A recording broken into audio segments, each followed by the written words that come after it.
നമ്മൾ സാധാരണ ഒരു നിക്ഷേപം നടത്തുമ്പോൾ കൺസിഡർ ചെയ്യുന്ന ഒന്ന് രണ്ട് കാര്യങ്ങൾ എന്ന് പറയുന്നത് ഒന്ന് സേഫ്റ്റി, രണ്ട് ലിക്വിഡിറ്റി, മൂന്ന് നമുക്ക് എത്ര റിട്ടേൺസ് അതിൽ നിന്ന് ലഭിക്കും. ഈ മൂന്ന് കാര്യങ്ങൾ കൺസിഡർ ചെയ്തതിന് ശേഷമാണ് സാധാരണയായിട്ട് നമ്മൾ നിക്ഷേപങ്ങൾ നടത്തുന്നത്. പക്ഷേ അതിനോടൊപ്പം തന്നെ നമ്മൾ ഏത് റിസ്ക് കാറ്റഗറിയിൽ പെടുന്ന വ്യക്തിയാണ് ഈ കാര്യങ്ങളൂടി കൺസിഡർ ചെയ്തതിന് ശേഷം നമ്മൾ നടത്തുന്ന നിക്ഷേപങ്ങൾക്ക് ഗ്യാരണ്ടി ഉണ്ടോ, സേഫ്റ്റി വേണോ. പക്ഷേ നമ്മളൊരു നിക്ഷേപം നടത്തുന്നതിന് മുന്നേ ഞാൻ ഈ പറഞ്ഞ മൂന്ന് കാര്യങ്ങൾക്ക് ഉപരിയായിട്ട് ഓരോ ഇൻവെസ്റ്ററിനും അദ്ദേഹത്തിൻ്റെ റിസ്ക് ആപ്പിറ്റേറ്റ് അനുസരിച്ച് ഹൈ റിസ്കോ ലോ റിസ്കോ മീഡിയം റിസ്കിൽ പെടുന്ന ഇൻഡിവിജ്വൽസ് ആണെങ്കിൽ അവർ റിസ്ക് ആപ്പിറ്റേറ്റിനെ ബേസ് ചെയ്ത് പല സമയങ്ങളിലും അവർ ഞാൻ ഈ പറഞ്ഞ മൂന്ന് കാര്യങ്ങളിൽ പലതും കോംപ്രമൈസ് ചെയ്യാറുണ്ട്. ഒരു ഇൻവെസ്റ്ററെ സംബന്ധിച്ചിടത്തോളം ഒരു നിക്ഷേപം നടത്തുമ്പോൾ ഏറ്റവും ഇമ്പോർട്ടൻ്റ് ആയിട്ടുള്ള കാര്യം എന്ന് പറയുന്നത് അസറ്റ് അലോക്കേഷൻ ആണ്. സാധാരണയായിട്ട് അസറ്റ് അലോക്കേഷൻ ചെയ്യുന്നത് ഒരു വ്യക്തിയുടെ ഫിനാൻഷ്യൽ ആയിട്ടുള്ള പല കാര്യങ്ങളും സ്റ്റഡി ചെയ്തതിന് ശേഷവും അദ്ദേഹത്തിൻ്റെ റിസ്ക് റിലേറ്റഡ് ആയിട്ടുള്ള കാര്യങ്ങൾ അറിഞ്ഞതിന് ശേഷം അദ്ദേഹത്തിൻ്റെ ഇൻവെസ്റ്റ്മെൻറ്റ് ഒബ്ജക്റ്റീവ് എന്താണ്, ഈ കാര്യങ്ങളെല്ലാം വ്യക്തമായിട്ട് അറിഞ്ഞതിന് ശേഷമാണ് ഒരു വ്യക്തിക്ക് പല സമയങ്ങളിലും അവർ അസറ്റ് അലോക്കേഷൻ മെയിനായിട്ട് ഡിസ്കസ് ചെയ്യാനായിട്ട് ഉദ്ദേശിക്കുന്നത് ഇന്നത്തെ സാഹചര്യത്തിൽ ഒരു വ്യക്തി അദ്ദേഹത്തിൻ്റെ ഫൈനാൻസ് പ്ലാൻ ചെയ്യുമ്പോൾ എന്തൊക്കെ കാര്യങ്ങളാണ് ശ്രദ്ധിക്കേണ്ടത് എന്നുള്ളതാണ്. റിസ്ക് കാറ്റഗറിയിലുള്ള ഒരു ഇൻഡിവിജ്വൽ ആണെങ്കിൽ ബേസിക്കലി നിങ്ങൾ നടത്തേണ്ടത് ഗ്യാരണ്ടീഡ് ആയിട്ട് നിങ്ങൾക്ക് റിട്ടേൺസ് ലഭിക്കുന്ന, അതോടൊപ്പം തന്നെ നിങ്ങൾ നിക്ഷേപം നടത്തിയിരിക്കുന്ന തുക ഗ്യാരണ്ടീഡ് ആയിട്ട് നിങ്ങൾക്ക് തിരിച്ച് കിട്ടുന്ന സ്ഥാപനങ്ങളാണ്. ഇന്ന് ഇന്ത്യയിൽ ഏറ്റവും സേഫ് ആയിട്ടുള്ള നിക്ഷേപം ഏതാണെന്ന് ചോദിച്ചാൽ എനിക്ക് പറയാൻ പറ്റുന്നത് അത് നമ്മുടെ പോസ്റ്റ് ഓഫീസുകൾ, അതായത് സ്മോൾ സേവിങ് ഡെപ്പോസിറ്റ് സ്കീമുകളാണ്. റിസർവ് ബാങ്ക് ഓഫ് ഇന്ത്യയുടെ RBI ഫ്ലോട്ടിംഗ് റേറ്റ് ബോണ്ട്, ഇതൊക്കെയാണ് ഏറ്റവും സേഫ് ആയിട്ടുള്ള ഗ്യാരണ്ടീഡ് ആയിട്ടുള്ള ഇൻവെസ്റ്റ്മെൻറ്റുകൾ. അതിനുശേഷം ബാങ്ക് ഡെപ്പോസിറ്റുകളാകാം, PSU കമ്പനികൾ ഇഷ്യൂ ചെയ്യുന്ന ബോണ്ടുകൾ, പ്രൈവറ്റ് കമ്പനികൾ ഇഷ്യൂ ചെയ്യുന്ന NCDകൾ, ഗോൾഡ് സിൽവർ ഇതേപോലെയുള്ള കമ്മോഡിറ്റികളിലുള്ള നിക്ഷേപങ്ങൾ, മ്യൂച്വൽ ഫണ്ടുകളുടെ ലിക്വിഡ് അല്ലെങ്കിൽ ഡെറ്റ് ഫണ്ടുകളിലുള്ള നിക്ഷേപങ്ങൾ, മ്യൂച്വൽ ഫണ്ടുകളുടെ ഇക്വിറ്റി ഫണ്ടുകളിലുള്ള നിക്ഷേപങ്ങൾ, സ്റ്റോക്ക് മാർക്കറ്റിൽ ഡയറക്റ്റ് ആയിട്ടുള്ള നിക്ഷേപങ്ങൾ, അതോടൊപ്പം തന്നെ റിയൽ എസ്റ്റേറ്റിലുള്ള നിക്ഷേപങ്ങൾ. ഇതിലേറ്റവും റിസ്കി ആയിട്ടുള്ള നിക്ഷേപം എന്ന് പറയുന്നത് സ്റ്റോക്ക് മാർക്കറ്റിൽ ഡയറക്റ്റ് ആയിട്ടുള്ള നിക്ഷേപങ്ങളാണ്. അതോടൊപ്പം തന്നെ ഏറ്റവും ഇല്ലിക്വിഡ് ആയിട്ടുള്ള നിക്ഷേപം എന്ന് പറയുന്നത് റിയൽ എസ്റ്റേറ്റുകളിലുള്ള നിക്ഷേപങ്ങളാണ്. ഒരു വ്യക്തിയുടെ ഫൈനാൻസ് പ്ലാൻ ചെയ്യുമ്പോൾ, അവർ അസറ്റ് അലോക്കേഷൻ പ്ലാൻ ചെയ്യുമ്പോൾ ഏതൊക്കെ തരത്തിലുള്ള നിക്ഷേപങ്ങളാണ് തിരഞ്ഞെടുക്കേണ്ടത് എന്നുള്ളത് വളരെ ഇമ്പോർട്ടൻ്റ് ആയിട്ടുള്ള ഒരു കാര്യമാണ്. അവർ റിസ്ക് ആപ്പിറ്റേറ്റിനെ ബേസ് ചെയ്തിട്ടാണ് ഇതേപോലെയുള്ള നിക്ഷേപങ്ങൾ അവരുടെ ഇൻവെസ്റ്റ്മെൻറ്റ് പോർട്ട്ഫോളിയോയിൽ എത്ര പെർസെൻറ്റേജ് ഇൻക്ലൂഡ് ചെയ്യണം എന്നുള്ള കാര്യങ്ങൾ ഡിസൈഡ് ചെയ്യുന്നത്. ഈ വീഡിയോയിൽ ഞാൻ ഉദാഹരണമായിട്ട് എടുക്കുന്നത് നമുക്ക് ഫെമിലിയർ ആയിട്ടുള്ള 3 ഇൻവെസ്റ്റ്മെൻറ്റുകളാണ്. ഒന്ന് ഇക്വിറ്റി മാർക്കറ്റിൽ അല്ലെങ്കിൽ മ്യൂച്വൽ ഫണ്ടുകളിലുള്ള ഇൻവെസ്റ്റ്മെൻറ്റ്, 2 ഗോൾഡിലോ അല്ലെങ്കിൽ സിൽവറിലുള്ള ഇൻവെസ്റ്റ്മെൻറ്റുകൾ, അതായത് കമ്മോഡിറ്റികളിലുള്ള ഇൻവെസ്റ്റ്മെൻറ്റ്, മൂന്നാമത് ഞാൻ ഉദ്ദേശിക്കുന്നത് ഏറ്റവും സേഫ് ആയിട്ടുള്ള സ്കീമുകളായ പോസ്റ്റ് ഓഫീസിലൂടെയോ അല്ലെ ബാങ്കുകളിലൂടെയോ നമുക്ക് നിക്ഷേപം നടത്താവുന്ന പബ്ലിക് പ്രൊവിഡൻറ്റ് ഫണ്ട് അല്ലെങ്കിൽ PPF. ജസ്റ്റ് ഇവിടെ നമ്മൾ സിമ്പിളായിട്ടുള്ള ഒരു കമ്പാരിസൺ ചെയ്ത് കഴിഞ്ഞാൽ കഴിഞ്ഞ 20 വർഷത്തെ ഇക്വിറ്റി മാർക്കറ്റിൻ്റെ പെർഫോമൻസും ഗോൾഡിൻ്റെ പെർഫോമൻസും ഏകദേശം ഒരേപോലെയാണ്. 2004-2005 കാലഘട്ടങ്ങളിൽ BSE സെൻസെക്സിൻ്റെ ഇൻഡെക്സ് വാല്യൂ എന്ന് പറയുന്നത് 7000 ആണ്. 10 ഗ്രാം 22 ക്യാരറ്റ് ഗോൾഡിൻ്റെയും പ്രൈസ് ഏകദേശം 7000 രൂപയായിരുന്നു. 2025 10 ഗ്രാം 22 ക്യാരറ്റ് സ്വർണത്തിൻ്റെ വില ഏകദേശം 85,000 രൂപയായിട്ടുണ്ട്. അതേപോലെ BSE സെൻസെക്സ് കഴിഞ്ഞ 2-3 മാസങ്ങൾക്ക് മുന്നേ ഏകദേശം 85,000 ലെവലിലാണ് ട്രേഡ് ചെയ്തുകൊണ്ടിരുന്നത്.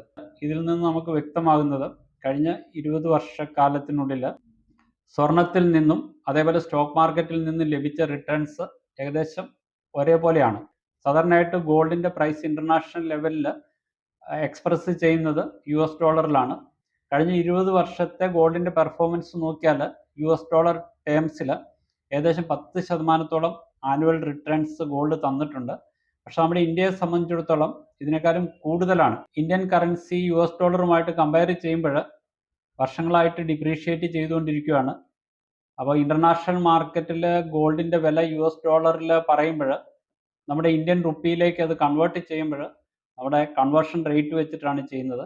US ഡോളറും ഇന്ത്യൻ റുപ്പിയും തമ്മിലുള്ള കൺവേർഷൻ റേറ്റ് ഉപയോഗിക്കുമ്പോൾ ഇന്റർനാഷണൽ മാർക്കറ്റിൽ ഈ പ്രൈസിനേക്കാളും കൂടുതൽ പലപ്പോഴും നമ്മൾ ഇന്ത്യൻ മാർക്കറ്റിൽ ഇതിൽ കൊടുക്കേണ്ടതായിട്ട് വരും. നോർമലി ഇന്ത്യൻ ഇൻവെസ്റ്റേഴ്സിനെ സംബന്ധിച്ചിടത്തോളം ഇന്റർനാഷണൽ മാർക്കറ്റുമായിട്ട് കമ്പയർ ചെയ്യുമ്പോൾ ഈ റുപ്പിയുടെ ഡിപ്രീസിയേഷൻ കാരണം സ്വർണത്തിന്റെ വിലയിൽ 2 അല്ലെങ്കിൽ 3% കൂടുതൽ വന്നിട്ടുണ്ടാവാം. ഈ 20 വർഷത്തെ ഇക്വിറ്റി മാർക്കറ്റിലെയും അതേപോലെ തന്നെ ഗോൾഡിന്റെയും പെർഫോമൻസ് നമുക്കൊരു ആക്സിഡന്റലായിട്ട് വന്ന ഒരു കാര്യമാണ്.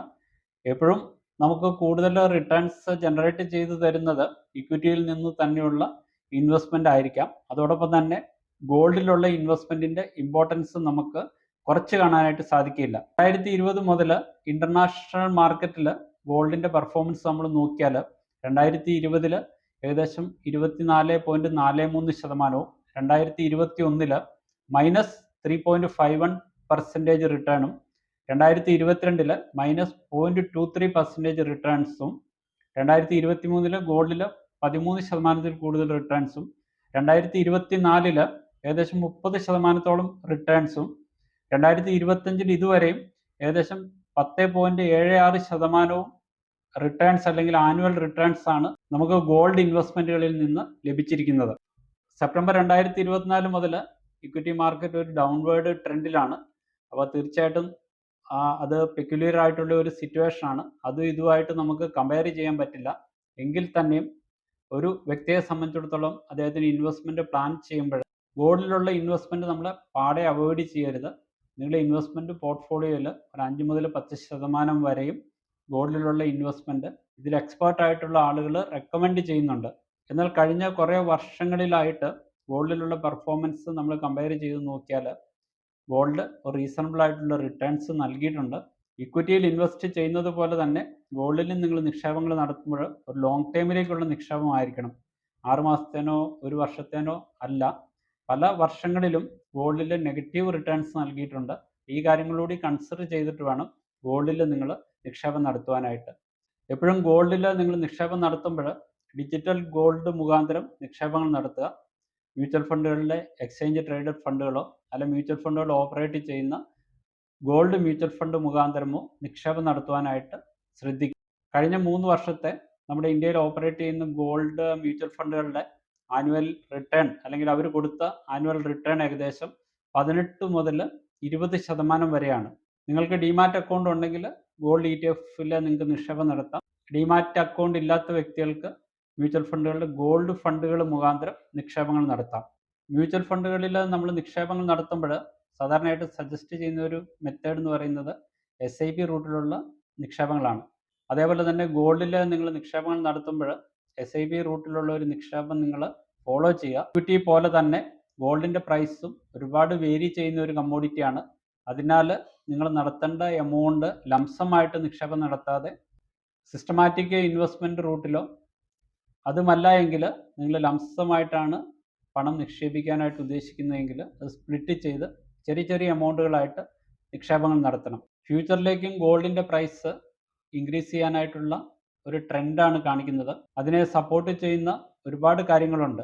നിങ്ങൾ മ്യൂച്വൽ ഫണ്ടുകളിൽ നിക്ഷേപം നടത്തുവാൻ ആഗ്രഹിക്കുന്ന വ്യക്തികളാണെങ്കിൽ ഈ വീഡിയോയുടെ ഡിസ്ക്രിപ്ഷനിൽ കൊടുത്തിരിക്കുന്ന ലിങ്ക് ഉപയോഗിച്ച് രജിസ്റ്റർ ചെയ്യുക.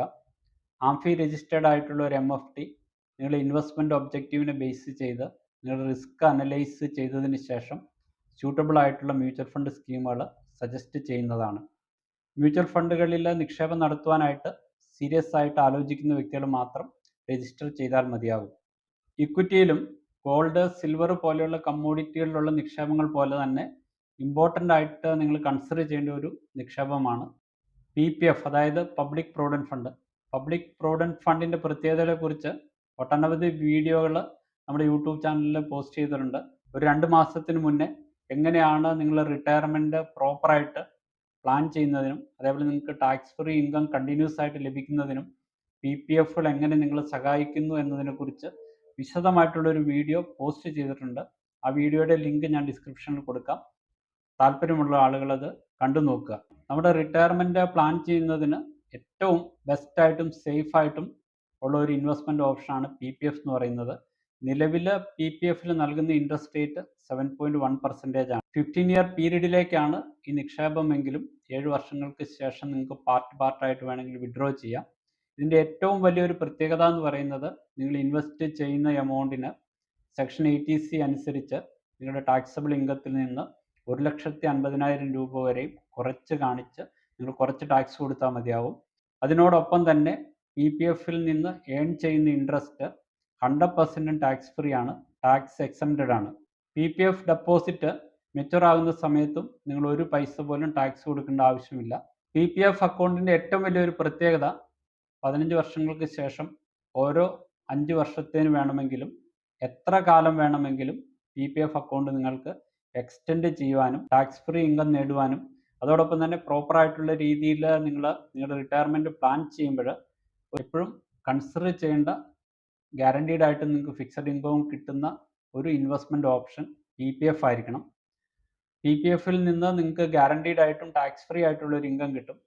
PPF മുഖാന്തരം നിങ്ങൾക്ക് ടാക്സ് ഫ്രീ ആയിട്ടും ഗ്യാരണ്ടീഡ് ആയിട്ടുള്ള ഒരു ഇൻകം നിങ്ങൾക്ക് ലഭിക്കാം.